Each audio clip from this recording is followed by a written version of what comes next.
श्री भगवान मान लीजिए अगर कहें कि मैं कैसे प्रसन्न होता हूँ, तुमको मालूम है क्या? उनको तो सब कुछ मालूम हो चुका है, भगवान के करकमल के स्पर्श से उनको पूर्ण ज्ञान हो चुका है। वे कहते हैं मन्ये धनाधिजन रूप तपः सुतौज तेज प्रभाव बल पौरुष बुद्धि योगा नाराधनाय ही भवन्ति परस्य पुंस भक्त्या तुतुष भगवान गजजुत पाय। हे प्रभु, मन्ये, मैं ऐसा मानता हूँ कि आप धन से या उच्च कुल में जन्म लेने से या सुंदर रूप होने से, तपस्या करने से, ज्ञान से और ओज से, तेज से, प्रभाव से, बल और पुरुषार्थ से, बुद्धि से, इन सब उपायों से आप प्रसन्न नहीं हो सकते। किसी व्यक्ति के पास धन है और वो सोचे कि मैं भगवान को धन से खुश कर लूंगा, नहीं। प्रहलाद महाराज कहते हैं आप धन से प्रसन्न नहीं होते। धन अभिजन, अभिजन का अर्थ है उच्च वंश में जन्म। तो भगवान को इसकी कोई जरूरत नहीं है कि कोई उच्च वंश में जन्म लिया है तो वही कृष्ण का भजन कर सकता है, नहीं। उच्च कुल में जन्म लेना ये कोई योग्यता नहीं है कृष्ण के भजन की, और न धन योग्यता है और न तो सुंदर रूप है। ऐसा नहीं कि कोई बहुत सुंदर शरीर वाला है तो भगवान को प्रसन्न कर लेगा, ये कोई गुण नहीं है भक्ति में। और तपस्या, अपने स्वधर्म का पालन, कष्ट सहना, तपस्या करना, इसे भी भगवान प्रसन्न नहीं होते। और न तो सुख ज्ञान से और न तो ऊर्ज से। इंद्रियों में स्फूर्ति है, इंद्रियां बहुत अच्छी तरह से काम कर रही हैं, इससे भगवान को प्रसन्न नहीं किया जा सकता। न तेज, तेज का अर्थ है दूसरे को अभिभूत कर लेना, इस गुण को तेज कहते हैं, जिसके सामने सभी लोग झुक जाए, सब उसके बस में हो जाए। तो ऐसा प्रभाव किसी किसी में होता है, लेकिन यह कोई आवश्यक नहीं है कि तेजस्वी व्यक्ति भगवान कृष्ण को प्रसन्न कर ले, कृष्ण उसके बस में हो जाए। और प्रभाव, ये और भी अनेक गुण होते हैं, प्रभुता होती है, कंट्रोल करने की शक्ति। बहुत बड़ा मिनिस्टर होना या बहुत बड़ा पंडित होना, इसको प्रभाव कहते हैं। और बल, शारीरिक बल अथवा सेना हो किसी के पास, या पुरुषार्थ, बुद्धि इत्यादि। किसी किसी के पास बहुत बुद्धि होती है, इसे वायुयान चलाने वाले बुद्धि से ही चला रहे हैं, कंप्यूटर बनाने वाले, जैसे फोन। लेकिन अब ये बुद्धि से सोचें कि हम भगवान को प्रसन्न कर लें, नहीं।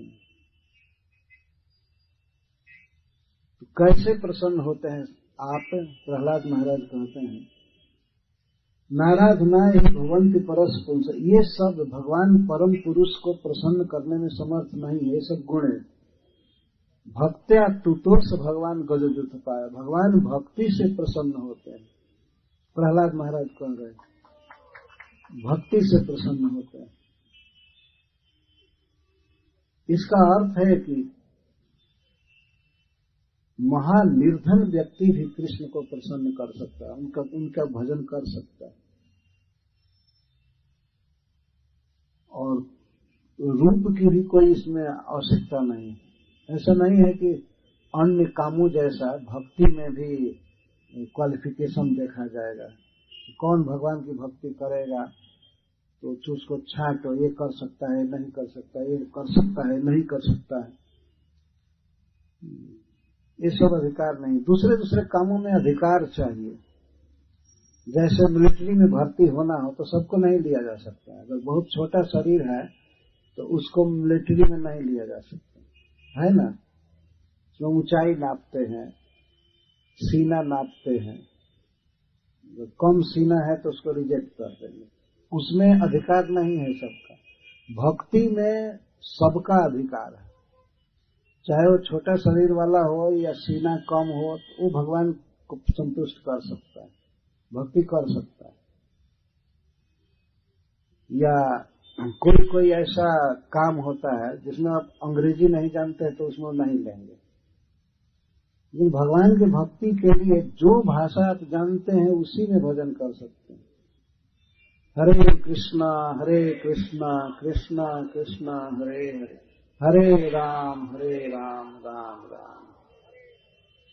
कोई ऐसा काम है तो उसमें कंप्यूटर नहीं जानते हैं तो आपको नहीं लेंगे।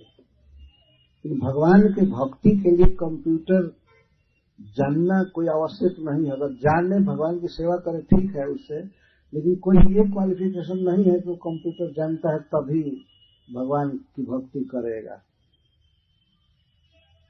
कोई भी व्यक्ति कर सकता है, क्योंकि जीव का ये स्वरूप है कृष्ण से प्रेम करना, कृष्ण को प्रभु कहना, प्रणाम करना। जैसे पुत्र को सहज अधिकार होता है कि वो अपने पिता को पिता कह सकता है, उसको प्रणाम कर सकता है, जैसे पुत्र को सहज अधिकार है कि वो अपने पिता को पिता कह सकता है, वैसे ही हम लोगों को स्वरूप सिद्ध अधिकार है कि हम कृष्ण को अपना मान सकते हैं, हम उनको कुछ दे सकते हैं, उनसे ले सकते हैं, और कोई भी भक्ति कर सकते हैं। इस तरह का जीव का स्वरूप है। और जो काम धंधे हैं वे स्वरूप नहीं है, इसीलिए उसमें क्वालिफिकेशन की जरूरत होती है। ये करो तो ऐसा होगा, ये करो तो ऐसा होगा, ये करो तो ऐसा होगा। जब मिलिट्री में भर्ती होने की बात आती है तो हमको एक घटना याद आती है। हमारे गांव के पास से 2 लड़के गए थे मिलिट्री में भर्ती होने के लिए। तो मिलिट्री का जो हेड था, ले रहा था सबको, वो दोनों को रिजेक्ट कर दिया, क्योंकि वो दोनों छोटे शरीर वाले थे, दोनों खास भाई थे, छोटे शरीर वाले।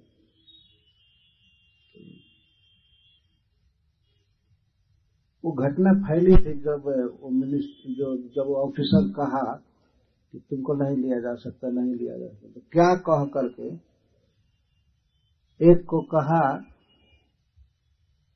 नहीं, वो नापा भी नहीं, देख करके ही कह दिया कि तुम तो ढोलक हो, ऐसे बोला। तो ढोलक हो, छोटा हो। और जब दूसरा गया तो कहा नहीं तुम तो खूंटी हो, खूंटी कहा उसको, छोटा। ये बात उधर फैली थी कि ऑफिसर ने इस तरह से कहा। तो बताइए, बेचारे उन लोगों का अधिकार सेना में जाने का नहीं। संसार के जो भी काम है भगवान के भक्ति के अलावा, उसमें कोई न कोई क्वालिफिकेशन चाहिए, कोई गुण, अपेक्षित गुण चाहिए। लेकिन भगवान के भक्ति में आने के लिए कोई गुण की आवश्यकता नहीं है, बस केवल मन है न, और इंद्रियां हैं, आंख है, दर्शन कीजिए भगवान का, जीभ है, भगवान का नाम लीजिए, शरीर से प्रणाम कर सकते हैं, मन से चिंतन कर सकते हैं। अगर 1 पैसा भी नहीं है तब भी प्रणाम तो कर सकते हैं ना। प्रणाम करने में कोई नहीं कहेगा कि नहीं इतना फीस जमा करो तब प्रणाम करो, या भगवान का जप करना है, भगवान का नाम लेना है तो इतना फीस दो तब जप करो, नहीं। भगवान की भक्ति में हमारा सहज अधिकार, जन्म सिद्ध अधिकार है। अधिकार का अर्थ है योग्यता, हमारा वो स्वरूप ही है। तो श्री प्रहलाद महाराज कहते हैं कि भगवान को धन से, रूप से, प्रभाव से, तेज से, बुद्धि से आदि से प्रसन्न नहीं किया जा सकता, केवल भक्ति से प्रसन्न किया जा सकता है।